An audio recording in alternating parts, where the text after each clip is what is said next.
Hi guys! Ngayong araw na to, dahil malamig dito sa UK, gagawa tayo ng sopa tawagin sa atin. Well, tawagin ko dito sa UK ng macaroni soup dahil taglamig. Kailangan natin ng masabaw na pagkain. Let's start cooking guys. First, yung mantika. Naglagay po tayo ng mantika sa ating kaldero. And then, bawang.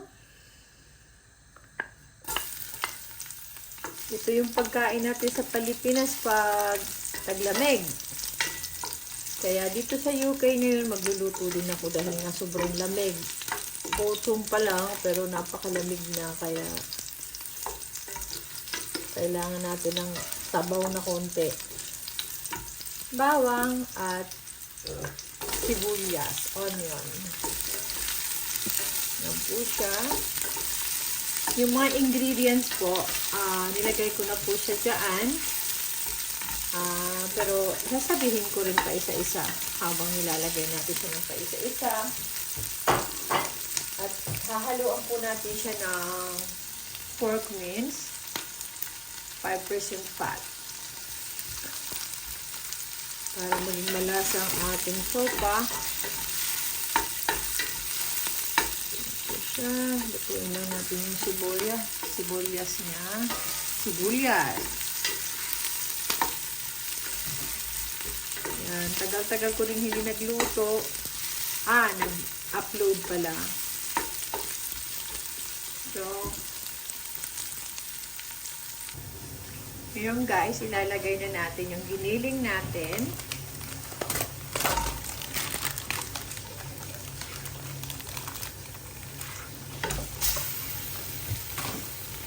Haluin.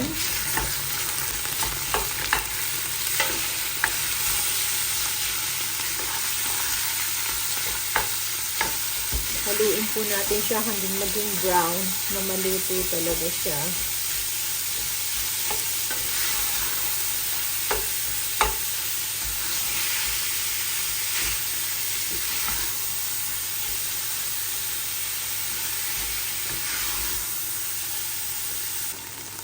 Ayan po siya. Nagisa na po natin. Pwede na po tayo maglagay dyan ng paminta. At nagpakulo na rin pala ako ng tubig para hindi na ako masyado mag-aantay ng matagal. So, pwede na natin siya timplahan. Mahilig po kami sa paminta, kaya tagana sa paminta. Lagay po tayo ng konting asin. Kunti lang po kasi maglalagay pa tayo ng patis. So, ayan, halo ulit. Naririnig din naman. Hanagaan na siya. Ayan, haluin natin mabuti. Magdadagdag po tayo ng paminta. Kasi mamaya, maaano na rin yan pag nalagyan na ng sabaw. Ayan, guys. Tapos, maglalagay tayo ng konting patis. Para po siya magsok na sa karne ang lasa. Ayaw na ayaw po ito ng asawa ko kasi nababahuan siya. Pero pag nasa pagkain na, hindi niya na nanonotice. Ayan po. Tapos lalagyan ko po siya ng kumukulong tubig na.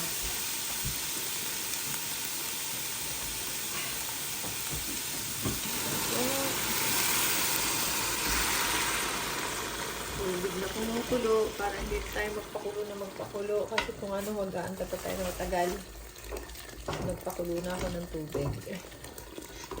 Dapat po madami magpapainit pa ulit ako ng isa pa kasi kailangan ko ng maraming sabaw.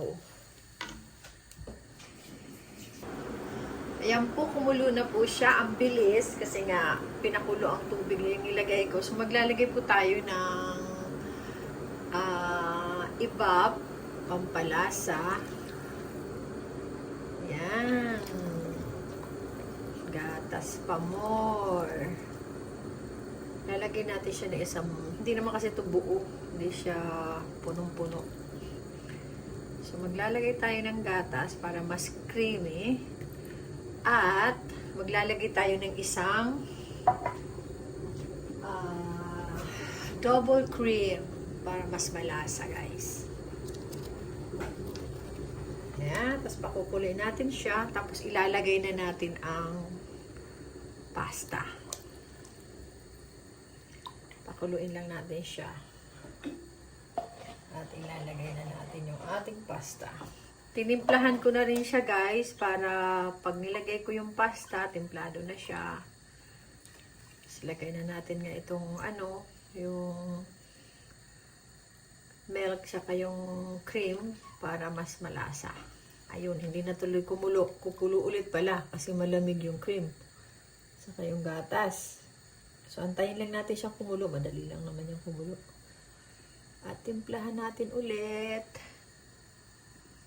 Ayan po, kumukulo na siya. At natimplahan ko na nga siya. So, ilalagay na natin tong pasta. Ilagay na natin siya. At pagkukuliin siya ng parang ang dami na isang balot Wait lang. Okay lang. Pakukulaan natin siya ng vegan pala to siya, guys. Vegan.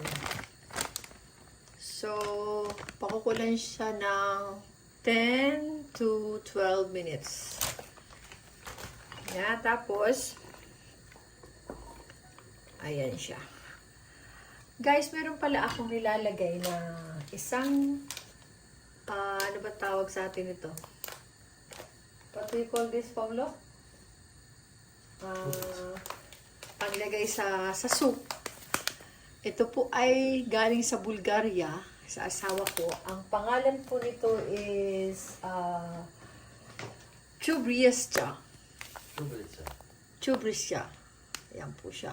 Hindi po natin maintindihan yung nakasulat kasi sulat ng Bulgaria. Pero tinatawag siya ng Chubryska. Nilalagay ko po to sa soup kasi ang sarap talaga, promise.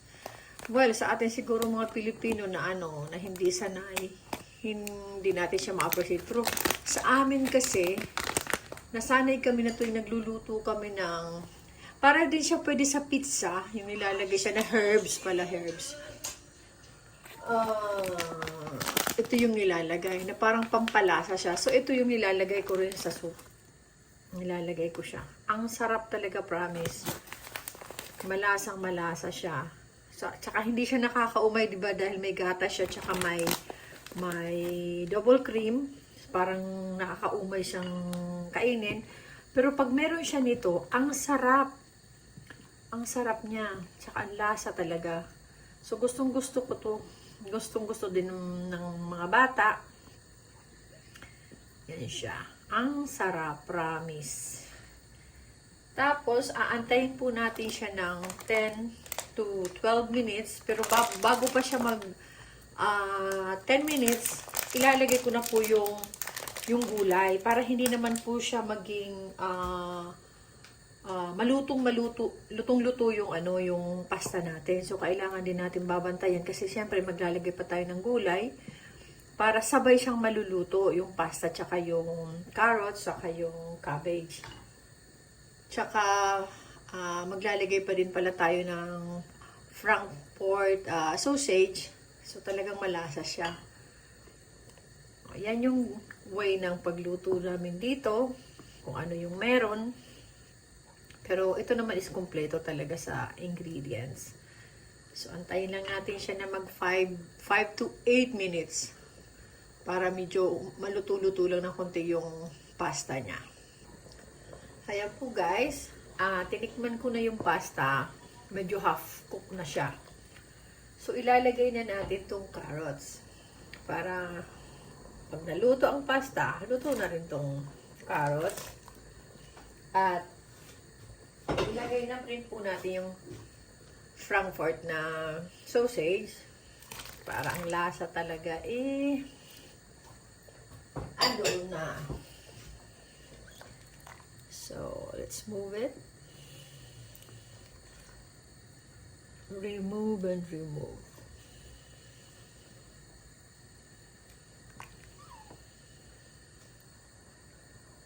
Ayan. Tikman po natin siya kung Okay na yung lasa. Pag halimbawa po, kulang para sa inyo, kulang ang dagdagan nyo na lang po siya ng patis. Patis ay ang sekreto ng mga Filipino. Pampasarap sa pagkain. Ayan na po siya. Antayin natin ng mga 5 minutes kasi yung cabbage naman, mabilis lang siya maluto. Ayaw naman natin siya na magmukhang lugaw yung cabbage natin dyan. Kaya, antayin lang natin ng konti na maluto yung carrots niya. Tsaka sabay yung pasta. Okay na to. Pakuluin lang natin ng isa pang kulo.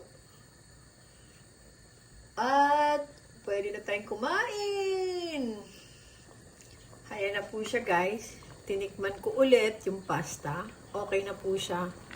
Medyo luto na. So, pwede na natin ilagay ang cabbage. Medyo marami siya para mas marami ang gulay.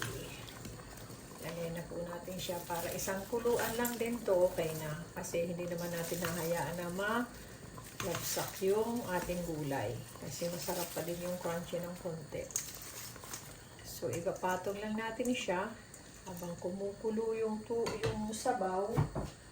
At lalagyan lang natin siya ng takip. At luto na po siya.